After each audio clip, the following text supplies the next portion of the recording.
Hello मेरे प्यारे बच्चों, कैसे हैं आप लोग। उम्मीद करते हैं आप लोग कुशल मंगल होंगे और अपने पढ़ाई को लेकर व्यस्त होंगे, है ना। तो आपका वेलकम है टेस्ला बिहार बोर्ड में, जो कि इस चैनल में आपको मैट्रिक बिहार बोर्ड के लिए 2026 के लिए फ्री में क्लास कराया जा रहा है। वैसे बच्चे जिसका कहीं पे समझ में नहीं आता हो तो आप हमारे साथ जुड़े। टेस्ला बिहार बोर्ड में आपको आसान भाषा में, सिंपल भाषा में आपको क्लास कराया जा रहा है, क्योंकि यहाँ अलग अलग सब्जेक्ट के अलग अलग टीचर के द्वारा क्लास कराया जाता है। चलिए बच्चे, मैं पढ़ा रहा हूँ आपको हिस्ट्री। हिस्ट्री में आपका है चैप्टर का नाम है यूरोप में राष्ट्रवाद। यूरोप में राष्ट्रवाद, यूरोप में राष्ट्रवाद में आज आपका है पार्ट 5 बताने वाले हैं। कितना है बच्चे? पार्ट 5। इससे पहले पार्ट 1, पार्ट 2, पार्ट 3 और पार्ट 4 आपका यूट्यूब में अपलोड कर दिया गया है। जो बच्चे अब तक नहीं देखे हैं तो YouTube channel Tesla Bihar board में जाएं और 1 से लेकर 4 तक का वीडियो देखें। आज हम कराने वाले हैं 5 पार्ट में। आज आपको हम बताने वाले हैं, है ना, बिस्मार्क के बारे में। बिस्मार्क कौन था, बिस्मार्क का जर्मनी में क्या योगदान रहा, बिस्मार्क के बगैर, है ना, विलियम प्रथम के बगैर बिस्मार्क का, है ना, कैसे अपना एकीकरण कर पाया जर्मनी का, ये सब आज हम सीखने वाले हैं लेक्चर नंबर 5 में, यानी पार्ट 5 में आपको ये क्वेश्चन कराने वाले हैं बिस्मार्क से रिलेटेड। ठीक है ना बच्चे, तो चलिए करते हैं। पहला क्वेश्चन है, बिस्मार्क कौन था। आप जानते हैं बिस्मार्क एक नामी ग्रामी नेता था जर्मनी का। कहां का? जर्मनी का, है ना। इसका जर्मनी के एकीकरण में बहुत ही महत्वपूर्ण भूमिका निभाया। तो पहले इसके बारे में जानते हैं बिस्मार्क था कौन। आइए, बिस्मार्क का पूरा नाम ओटो वन, याद रखिएगा, ओटो वन बिस्मार्क था। इसका नाम, पूरा नाम क्या था? ओटो वन बिस्मार्क था। और इसका जन्म 1 अप्रैल 1815 ईस्वी में जर्मनी में हुआ था। इसका जन्म कहां हुआ था बाबू? 1 अप्रैल 1815 ईस्वी को जर्मनी में हुआ था। यह जर्मनी का एक महान नेता था। ये जर्मनी का क्या था? एक महान नेता था, है ना। साथ साथ एक राजनीतिक भी था, कूटनीतिज्ञ भी था, है ना। इससे आयरन चांसलर भी कहते हैं, इसको आयरन चांसलर भी कहते हैं। आपसे ऑब्जेक्टिव पूछा जाएगा बच्चे कि बताइए किसे जर्मनी के आयरन चांसलर कहा जाता है, तो आप बताइएगा बिस्मार्क को। क्यों? क्योंकि ये रक्त एवं लोह नीति अपनाई, इसीलिए इसका नाम आयरन चांसलर रखा गया। ठीक है ना बच्चे।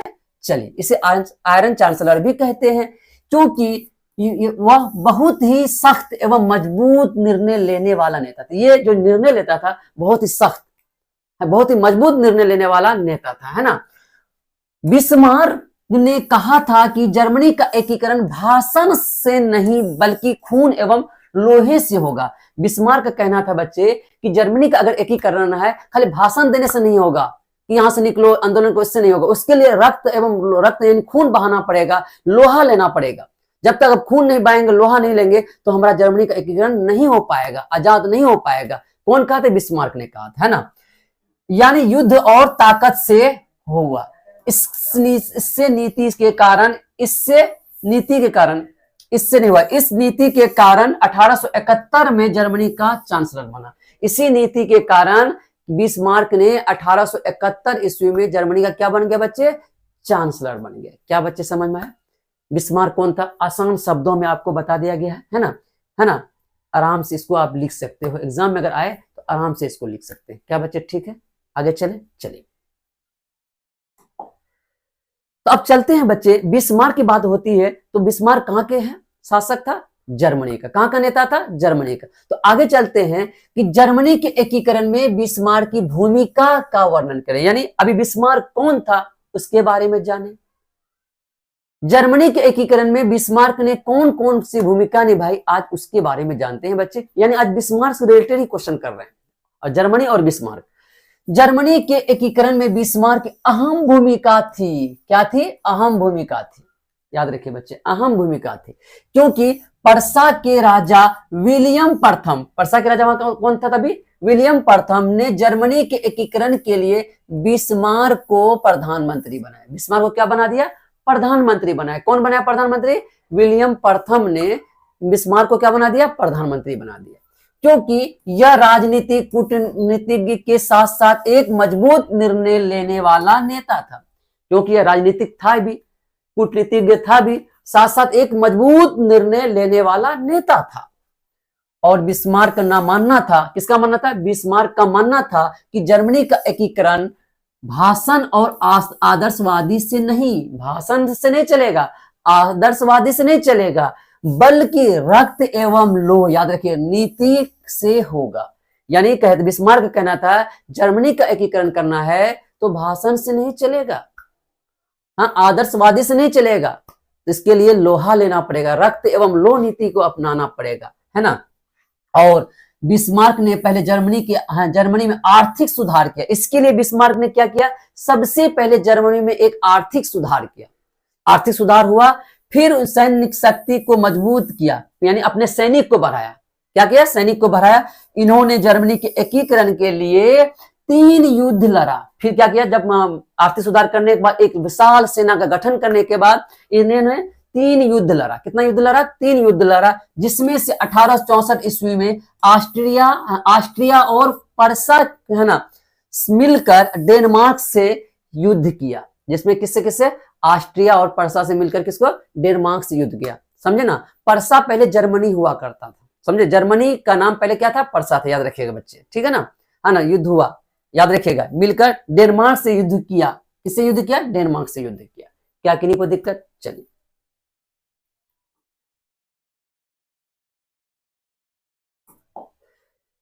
फिर 1866 ईस्वी में ऑस्ट्रिया और पर्सा के बीच युद्ध हुआ, जिसमें पर्सा की जीत हुई। पहला युद्ध हुआ, है ना, ऑस्ट्रिया और किसके पास, डेनमार्क के साथ युद्ध हुआ। फिर दूसरा युद्ध हुआ, ऑस्ट्रिया और पर्सा के बीच युद्ध हुआ, जिसमें पर्सा की क्या हो गई, जीत हुई। 2 युद्ध हो गया। तीसरा युद्ध आपका 1870 और 71 ईस्वी में पर्सा और फ्रांस के बीच सोडवा, है ना, सूडान का युद्ध हुआ। इसको सूडान कहीं बोलते, कहीं सोडवा भी बोलते हैं, समझे ना बच्चे, याद रखिए। सूडान का युद्ध हुआ कब, किसके किसके बीच, 1870 और 71 ईस्वी में पर्सा और फ्रांस के बीच युद्ध हुआ। कौन युद्ध हुआ, सोडवा का युद्ध हुआ। आपसे पूछा जाएगा बच्चे, पर्सा और फ्रांस के बीच 1871 ईस्वी में कहां पे युद्ध हुआ था, किसके बीच युद्ध, सोडवा का युद्ध हुआ था। कब हुआ था, 1870, सोडवा का युद्ध कब हुआ था, 1870-71 में हुआ। किसके किसके बीच हुआ था, फ्रांस और पर्सा के बीच हुआ था। ये इससे 3 ऑब्जेक्टिव आता है बच्चे, याद रखिएगा, है ना। युद्ध हुआ जिसमें पर्सा की जीत हुई, और इस तरह से जर्मनी का एकीकरण में बिस्मार्क ने महत्वपूर्ण भूमिका निभाई।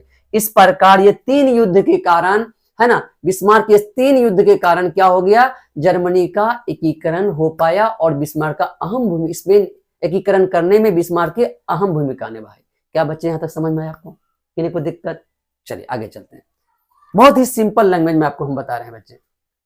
आइए अगला क्वेश्चन है ना, एनसीईआरटी में एक क्वेश्चन है कि विलियम प्रथम के बगैर, याद रखिएगा, जर्मनी का एकीकरण बिस्मार्क के लिए असंभव था।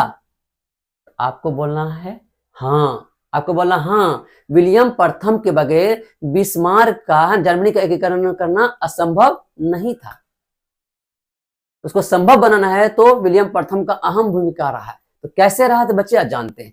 क्योंकि विलियम प्रथम ने जर्मनी के एकीकरण के लिए बिस्मार्क को क्या बना दिया, प्रधानमंत्री नियुक्त कर दिया। किसको, विलियम प्रथम ने जर्मनी के एकीकरण करने के लिए बिस्मार्क को क्या बना दिया, प्रधानमंत्री बना दिया, है ना। और बिस्मार्क ने जर्मनी के एकीकरण के लिए अनेकों युद्ध लड़ा, बहुत सारा युद्ध लड़ा उसके लिए। आपको पता है, अभी तुरंत समझे, 3 युद्ध लड़ा, है ना, युद्ध लड़े, और जर्मनी के एकीकरण में महत्वपूर्ण भूमिका निभाई। यदि विलियम प्रथम ने बिस्मार्क को चांसलर नहीं बनाता, यानी प्रधानमंत्री नहीं बनाया होता, तो विलियम प्रथम के बगैर, है ना, बिस्मार्क के लिए जर्मनी का एकीकरण करना असंभव था।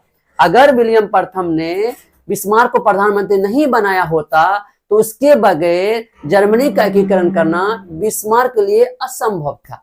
क्या बच्चे समझ में आ गया, बहुत ही इजी लैंग्वेज में लिखा दी, सिंपल लैंग्वेज में लिखा दी, आराम से लिख सकते, कितना सिंपल लिखा दे। विलियम प्रथम, है ना, ने जर्मनी के एकीकरण के लिए बिस्मार्क को प्रधानमंत्री नियुक्त किया, ये बात जान गए, है ना। और बिस्मार्क ने जर्मनी के एकीकरण के लिए अनेकों युद्ध भी लड़ा, वो भी जान गए। जर्मनी के एकीकरण में महत्वपूर्ण भूमिका निभाई। यदि विलियम प्रथम ने बिस्मार्क को चांसलर या प्रधानमंत्री नहीं बनाया होता तो विलियम प्रथम के बगैर बिस्मार्क के लिए जर्मनी का एकीकरण करना असंभव था। क्या बच्चे समझ में आए, कितना सिंपल लैंग्वेज में, आराम से स्कूल उतार सकते हैं, ठीक है ना बच्चे। नोट करते चलिएगा बच्चे, पूरा आपको हिस्ट्री कवर कराया जाएगा, पूरा सोशल साइंस कवर कराया जाएगा।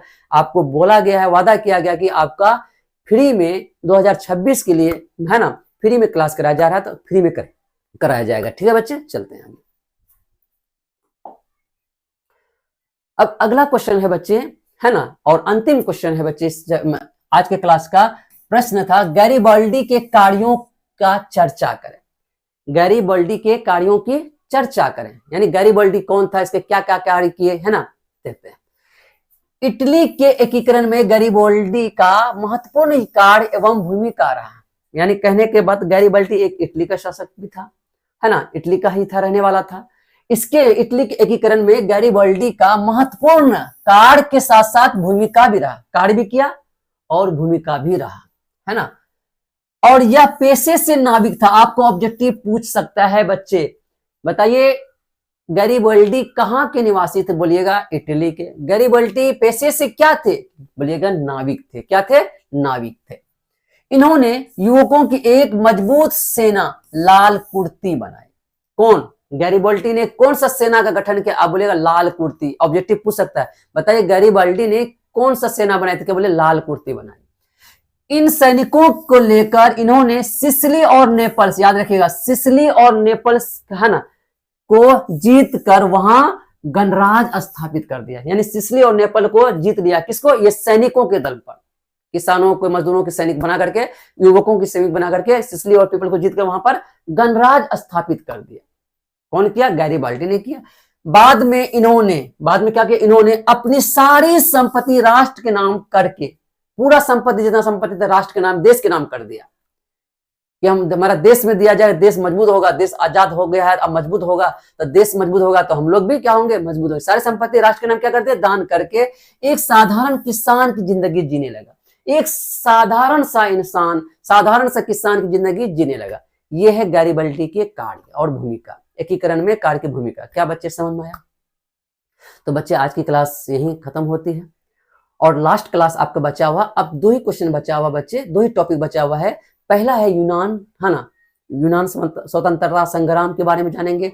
इसके बाद जाने वाले बच्चे, है ना, इटली के एकीकरण में मैजनी, है ना, काउंट काबूर और गैरीबाल्डी के कार्यों को योगदान करिए। बहुत बड़ा क्वेश्चन है, तो अगला क्लास में आपको ये कराने वाले बच्चे। इसके बाद ये कवर होने के बाद आपका जितना भी ऑब्जेक्टिव बचा हुआ ऑब्जेक्टिव है, क्योंकि आधा ऑब्जेक्टिव आपका लेक्चर 2 और पार्ट 2 और पार्ट 3 में करा दिया गया, आधा ऑब्जेक्टिव करा दिया गया पार्ट 2 और पार्ट 3 में। जो बच्चे नहीं देखे हैं पार्ट 2 पार्ट 3, उसमें जाके देख लिया, आपका क्वेश्चन के साथ, है ना, थ्योरी के साथ साथ आपका ऑब्जेक्टिव भी करा दिया गया। बाकी जो ऑब्जेक्टिव बचा है बच्चे, वो लेक्चर नंबर आज ये 5 है, इसके बाद 6 आएगा, 6 के बाद 7 में पूरा जो ऑब्जेक्टिव बचा हुआ इस चैप्टर का कंप्लीट कर दिया जाएगा। ठीक है बच्चे, चलिए। अगर बच्चे आपको वीडियो अच्छा लगा हो तो चैनल को सब्सक्राइब करें और अपने दोस्तों को भी शेयर करें। जो बच्चे पढ़ने वाले बच्चे हैं उनको भी शेयर करें, है ना, और अच्छा वीडियो लगा हो तो कमेंट जरूर करें। धन्यवाद।